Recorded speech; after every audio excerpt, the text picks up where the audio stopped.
안녕하세요. 글을 읽어주는 여자입니다.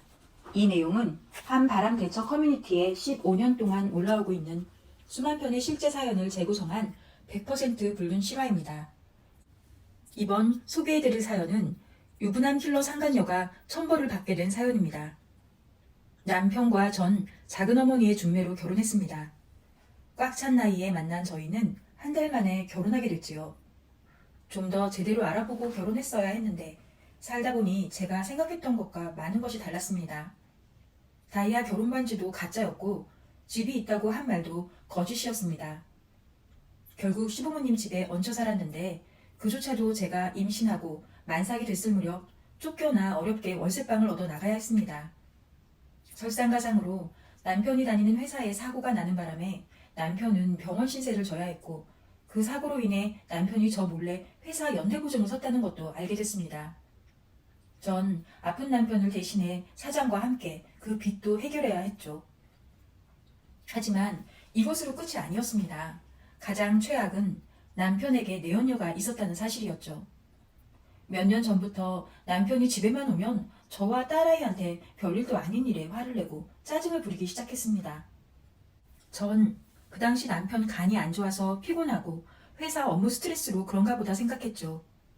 그 짜증의 정도가 날로 심해져서 저는 그럴 바엔 회사 가까운 곳에 방을 얻어 살아보는 건 어떠냐고 물었고 말이 나오자마자 바로 방을 얻어 나가더군요. 그렇게 저희는 주말부부로 지내게 됐습니다. 남편의 짜증은 몰라보게 줄어들었지만 함께 외출이라도 할 때면 혼자 차 안에 앉아있는 시간이 길어지고 처가에 가서도 집 안으로 들어오지 않고 혼자 차 안에만 있길래 수상한 생각에 남편 휴대폰을 몰래 훔쳐봤습니다. 최근 통화 목록엔 여자 이름이 있었습니다. 전 그 전화번호와 이름을 얼른 적어놓았습니다. 그러던 어느 날 핸드폰을 두고 회사에 출근한 남편에게 연락이 왔는데 자신의 폰으로 전화가 오면 받지 말라고 하더군요. 더 이상한 생각이 들어 통화 내역을 뒤져보게 됐습니다. 역시나 지난번에 적어둔 전화번호로 통화한 목록이 수없이 많았습니다. 전 바로 남편에게 따져 물었고 남편은 그저 같은 계열사에서 일하는 여자일 뿐 자신은 부끄러울 게 없다고 도리어 큰소리쳤습니다. 그러면서 이혼을 원하면 해주겠다고 하더군요. 저는 아이를 생각해 한 발 물러나 잠시 생각할 시간을 갖자고 했습니다.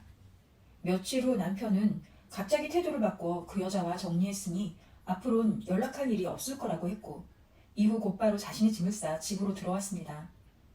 하지만 찜찜한 마음을 떨쳐버릴 수가 없던 저는 고민 끝에 그 여자에게 전화를 걸었습니다. 전화기 너머로 들려오는 그 여자의 목소리는 꽤나 당당했습니다. 남편은 가정에 있는 유부남이니 오해받을 만한 연락은 하지 말아달라고 정중하게 부탁했습니다. 자신은 잘못한 게 없다며 오히려 저에게 남편도 제대로 못 지키는 년 불쌍해서 네 남편 잘 타일러 집으로 보내줬더니 자신에게 찾아와 협박질이냐며 오히려 위자료를 내놓으라고 온갖 욕설을 섞어 난리치더군요. 마치 제가 죄인이 된 것 같아 온몸이 벌벌 떨렸고 더 이상 상대할 가치를 느끼지 못해 전화를 서둘러 끊었습니다. 남편은 다 끝난 사이인데 왜 그 여자와 통화를 했냐며 오히려 저에게 난리를 쳤고 너 때문에 더는 창피해서 회사에 나가지 못하겠다고 화를 냈습니다. 얼마 후 보란듯이 다니던 직장을 그만두고 연봉을 낮추어 기숙사가 딸린 새로운 회사로 옮겨가더군요. 그렇게 상황은 잠시 종료되었고 한동안은 집안에 평화가 찾아왔습니다. 그렇게 2년이란 세월이 지나가고 하루가 멀다 하고 저에게 전화하던 남편의 전화 횟수가 점점 줄어들기 시작했습니다. 갑자기 자동차를 새로 바꾸고 안경에 색까지 넣어 맞추더군요. 털털한 남편 성격에 차도 항상 깔끔했고 운전석과 보조석엔 항상 생수도 꽂혀 있었습니다. 다시 이상한 촉이 오길래 휴대폰을 보여달라고 하니 남편은 절대 줄 수 없다며 황급히 자리를 피했고 마지못해 건네받았을 땐 이미 비밀번호를 걸어둔 상태였습니다. 비밀번호 풀어라. 안 그러면 회사에 찾아가서 다 뒤집어 엎는다고 했습니다. 그제서야 남편은 그 여자에 대해 입을 열었습니다. 혜진이는 나보다 7살 어려. 내가 전에 다니던 회사 협력사 여직원이야. 3년 전쯤 그 여자가 나에게 상담을 좀 받고 싶다길래 얘기를 들어줬거든. 혜진이가 회사 회식을 마치고 술에 잔뜩 취해서 같은 직장 상사의 차에 타 잠이 들었다가 성추행을 당했다는 거야. 그것도 유부남한테. 그러면서 어찌나 울던지 그냥 지나칠 수가 없었어. 그러고 보니 남편이 이 여직원 얘기를 얼핏 저에게 했던 기억이 납니다. 전 그것도 모르고 안쓰러운 마음에 이야기도 들어주고 잘 다독여주라고까지 했었습니다. 그 여잔 고맙다는 핑계로 남편에게 계속 연락해 술을 사겠다, 밥을 사겠다 하며 만남을 이어갔고 그렇게 점점 둘의 관계가 깊어진 거죠. 그 당시 방까지 얻어 나갔으니 얼마나 자유롭게 만났을까요? 남편은 계속 말을 이어갔습니다. 하지만 여보, 나에게도 사정이 있었어. 그동안 나도 정말 힘들었다고. 그리고 이젠 다 끝났어. 당신은 믿지 못하겠지만 진짜야. 제발 믿어줘. 사정? 바람 피는데도 힘든 사정이 있다는 걸 지금 나한테 믿으란 거야? 당신 지금 너무 뻔뻔하고 비겁해. 아니 여보, 내 말 좀 끝까지 들어봐. 남편이 들려준 이야기는 이랬습니다. 그 여자는 저희 남편을 만나기 전에도 같은 직장 유부남을 사귀었다고 합니다. 그 유부남의 와이프가 아이들과 해외에 머문 1년간 사귀다 헤어졌는데 아내가 돌아온 후에도 그 여자가 계속 매달려 아내가 눈치챘고 그 남자가 다른 회사로 옮기고 나서야 둘의 관계가 끝이 났답니다. 그 상간녀는 약한 척하면서 이 남자 저 남자에게 접근해 보호 본능을 자극하고 남자와 술을 마시고 잘 웃어주고 그렇게 유부남들을 모두 홀리게 하는 그야말로 유부남 킬러였던 거죠.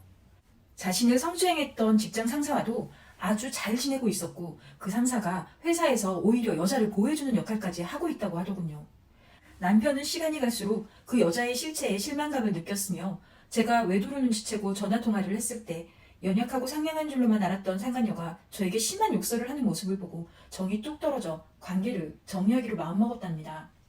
하지만 남편이 헤어지자고 하자 태도가 돌변해 만나주지 않으면 회사의 둘 사이를 모두 알리겠다고 협박하고 약까지 먹으며 자살쇼도 했답니다. 남편은 그런 협박 속에서 가슴 졸이며 살고 있었던 거죠. 그러다 이직을 결심하게 됐고 급하게 연봉을 낮춰 회사를 옮겼던 겁니다. 회사를 옮긴 후에도 계속 연락이 왔고 찾아오기까지 했다네요. 예전 직장에서 더 좋은 조건을 제시하며 다시 돌아와 주길 원했고 자신도 돌아가기로 거의 마음을 먹었는데 그 여자 때문에 일을 망칠까봐 몇 번 만남에 응해줬다고 합니다. 그러면서 곧 여자가 결혼할 예정이니 이젠 정말 만날 일은 없을 거라고 했습니다. 처자식을 먹여 살려야 했기에 좋은 조건을 제시하는 회사의 제안을 뿌리칠 수 없었고 소문이 돌까봐 어쩔 수 없었다며 저에게 한 번만 더 용서해달라고 눈물로 빌더군요. 하지만 저는 도저히 용서할 수가 없었습니다. 남의 가정을 그렇게 여러 번 파탄내고 자신은 뻔뻔하게 결혼을 한다니요. 전 당장 그 여자의 회사로 찾아가 다 엎어버릴 테니 당신도 이직할 생각 말라고 냉정하게 말했습니다. 그때 남편 전화벨이 울렸습니다. 이전 직장에서 온 전화더군요. 네? 뭐라고요? 남편이 다급한 목소리로 말했습니다. 그런 후 한참을 얘기하곤 전화를 끊었습니다.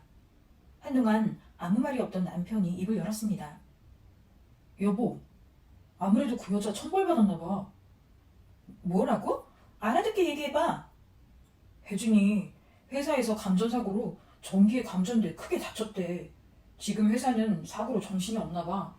사장이 와서 수습하는 걸 도와달라고 하는데 가봐야 할 것 같아. 남편 회사는 공장 시설이 있기 때문에 간혹 사고가 발생하곤 합니다. 이번엔 그 상간녀에게 사고가 난 거였죠. 말문이 막힌 저는 일단 알겠다고 하고 남편을 보내줬습니다. 밤을 새고 다음 날이 돼서야 남편은 집으로 돌아왔습니다. 제가 묻지도 않았는데 남편이 먼저 말을 하더군요.